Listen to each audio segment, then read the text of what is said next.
मित्रांनो, आज नागपंचमीचे तुम्हाला हार्दिक हार्दिक अभिनंदन. आजचा हा सण का केला जातो, का साजरा केला जातो हे मी 2 मिनिटात सांगणार आहे. तर तुम्ही प्लीज हा व्हिडिओ पूर्णपणे बघा.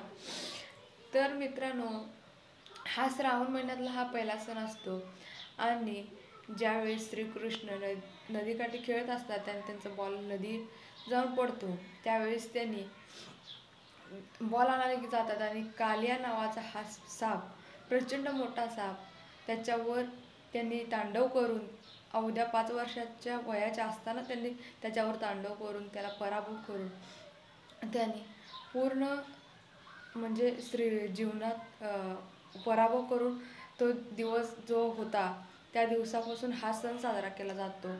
म्हणून हा सण त्या दिवसापासून साजरा केला जातो. म्हणून आज हा नागपंचमी कालांतरापासून चालत आलेला सण आहे.